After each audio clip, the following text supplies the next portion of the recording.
Hello students, last time आप लोगों ने चैप्टर 1 में क्या देखा था, सबसे पहले वो देख लेते हैं। तो सबसे पहले आप लोगों ने अबैकस देखा था कि अबैकस में सर्कल्स कैसे काउंट करने हैं और उसको नंबर इन फिगर्स और नंबर इन वर्ड्स कैसे लिखना है, ये मैंने दिखाया था। उसके बाद आप लोगों ने देखा था कि right the following numbers in figure कैसे लिखा जाता है। तो यहाँ पे नंबर नेम लिखा हुआ है, उसको हमें कन्वर्जन करना है नंबर में, वो दिखाया था। उसके बाद आपने देखा था right the numbers in words. यहाँ पे नंबर नेम दिया हुआ है और यहाँ पे नंबर दिया हुआ है। तो पहले नंबर नेम का नंबर में कन्वर्जन और अभी ये वाले में नंबर में से नंबर नेम। फिर प्लेस वैल्यू सिखाई थी कि प्लेस वैल्यू कैसे फाइंड आउट करनी है, और lastly ascending and descending order देखा था। तो आज हम सबसे पहले शुरू करेंगे कन्वर्जन्स के साथ। कन्वर्जन्स आना बहुत ज़रूरी होते हैं। तो कन्वर्जन्स में क्या क्या आएगा वो सबसे पहले देखना है। 1 kilogram is equal to 1000 gram. 1000 gram is equal to 1 kilogram, उल्टा हो गया, तो ये याद रखना है। आप लोग ये सारा पहले पढ़ चुके हो, लेकिन एक बार रिवीजन करना बहुत इम्पॉर्टेंट होता है। तो देखते हैं, अगर 500 ग्राम है उसको हमें किलोग्राम में कन्वर्ट करना है तो क्या होगा।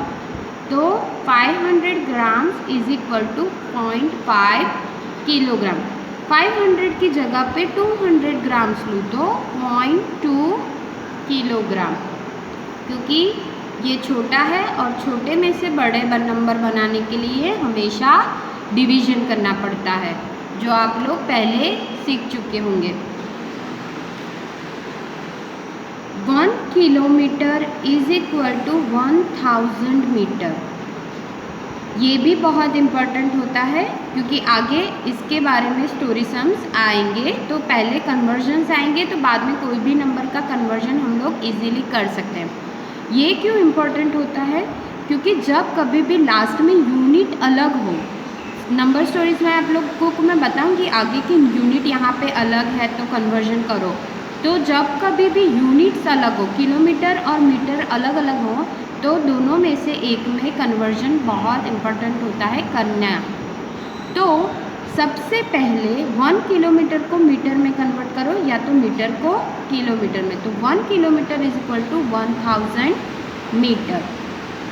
यहाँ पे 1000 metre is equal to 1 kilometre भी होगा, क्योंकि बीच में इज इक्वल टू के साइन है। क्लियर हो चुका होगा। 1 metre is equal to 100 centimetre. तो 100 centimetre is equal to 1 metre. Next 1 centimetre is equal to 10 millimetre. तो ये इम्पॉर्टेंट है, किलोमीटर मीटर और ग्राम किलोग्राम। आगे देखते हैं स्टोरी सम्स के साथ। फर्स्ट वन देखते हैं। If the weight of one mango in the basket is 150 grams, then fill in the blanks on its basis. First one, how many mangoes are there in the basket? ये जो basket दिख रही है इसमें कितने mangoes है, तो count करना है। 1 2 3 4 5 6 7 एंड 8। तो हमें यहाँ पे आंसर में लिखना है 8 mangoes. 8 mangoes. Next, what is the total weight of all the mangoes. यहाँ पे लिखा हुआ है if the weight of 1 mango, मतलब एक मैंगो का 150 है, तो हमारे पास टोटल कितनी है 8। तो 1 मैंगो का 150, तो 8 के लिए हाउ मच, तो 150 मल्टीप्लाई बाय 8, तो 15 8 जा करना है, या आप लोग ऐसे भी 150 मल्टीप्लाई बाय 8 कर सकते हो। तो दैट इज 120, लेकिन पीछे का 0, तो 1200 grams for 8 mangoes. Next, what is the total weight of mangoes in 3 such baskets? तो ये जो हमारे पास आया वो 1 बास्केट का आया। ये पूरी बास्केट का वेट कितना हुआ? 1200 ग्राम्स। अगर हमारे पास ऐसे 3 बास्केट्स है तो 1 बास्केट का 1200 ग्राम्स, तो फॉर 3 बास्केट्स हाउ मच? तो 1200 into 3, तो दैट विल बी 12 3 36 और पीछे की ओर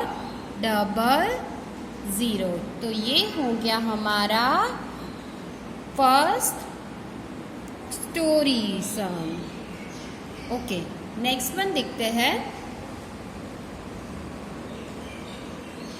make and draw the weight of 7000 grams और 7 kilogram in different 5 ways using the weight given below।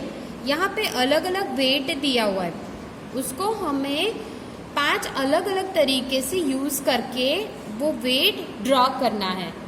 तो हम लोग कैसे कैसे कर सकते हैं? तो यहाँ पे हम लोग 5 टोटल वेट बनाना है 7 किलोग्राम। तो ये सबको पता होना चाहिए कि 7 किलोग्राम मतलब कितने होते हैं, तो यहाँ से देखना है वेट को।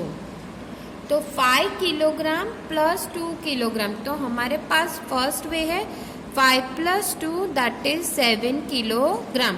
तो ये जो आपको दिख रहा है वो ड्रॉ करने हैं, ठीक है। नेक्स्ट वन, सेकेंड तरीका क्या है? 2 kg + 1 3 kg + 1 4 kg + 1 5 kg। तो 3 + 2 5 हुआ, लेकिन अभी भी 2 kg और बढ़ाने हैं। तो 500 1 किलोग्राम होता है, और ये वो भी 1 किलोग्राम। 250 + 250 मतलब 250 500, तो 500 ये और 500 ये, तो टोटल हुआ 7 किलोग्राम। ये वाला यूज़ नहीं करके, तो 2 kg + 1 + 1 + 1, फिर 250 के 4 that is again 1 kg। 250 gram 250 gram 500 grams, again 250 ग्राम 250 ग्राम 500 + 500, तो वो हुआ 1 kg। और 500 और 500 अगेन 1 kg। तो देखते हैं यहाँ पे 2 + 1 3 + 1 4 + 1 5 + 1 6 एंड +1 7। तो ये ड्रॉ करने हैं अलग तरीके से। तो थर्ड वन में यहाँ पर देख सकते हैं कि 5 किलोग्राम और ये सारे यूज़ कर सकते हैं। तो 5 किलोग्राम प्लस 250 के 4 टाइम्स है, तो 250 + 250 + 250 + 500 + 500, तो वो हो गया 7000 ग्राम या 7 किलोग्राम। फोर्थ तरीका क्या है?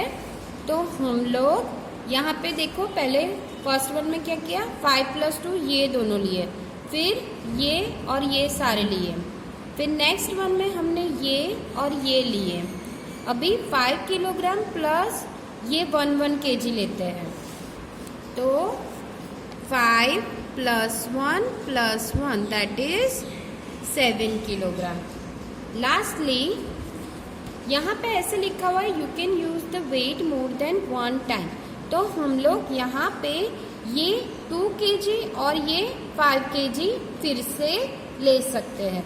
तो यहाँ पे 2 kg + 5 kg that is how it will be 7 kg।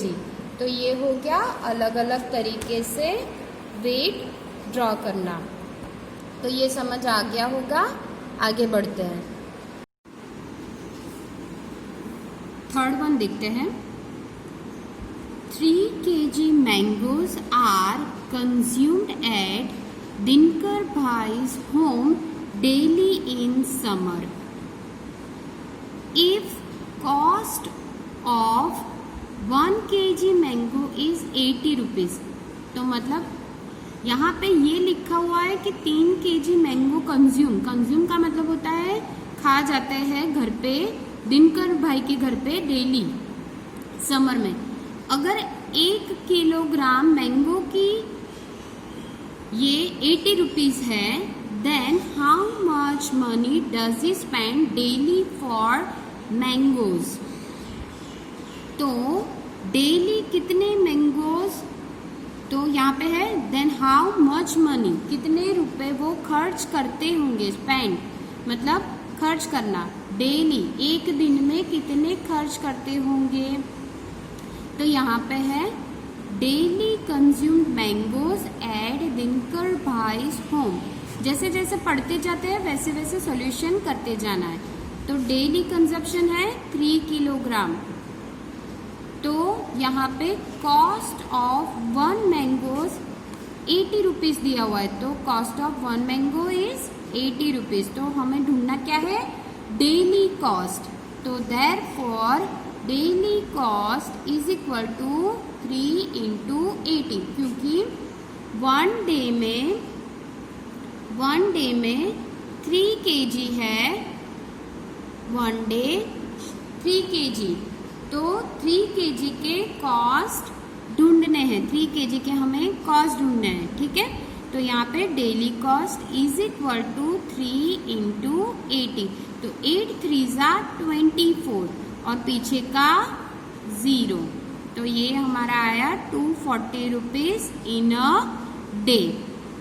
Next है how much money does he spend in a week. In a week लिखा है, वीक में दिन होते हैं 7 days। तो money spend in a week is equal to 7 into 24, क्योंकि एक दिन में 3 kg यूज करते हैं और उनकी कॉस्ट है ₹240। एक दिन में 240 रुपीज। तो फॉर 7 days हाउ मच, तो 7 into 240। तो हमारा आंसर आया 1680 रुपीज, ये आया वीक का। Next how much money does he spend in 1 month। 1 month में कितने दिन होते हैं, यहाँ पे लिखा हुआ है कंसीडर 30 days 1 month। तो 1 day में 240, तो फॉर 30 days हाउ मच, तो 30 into 240।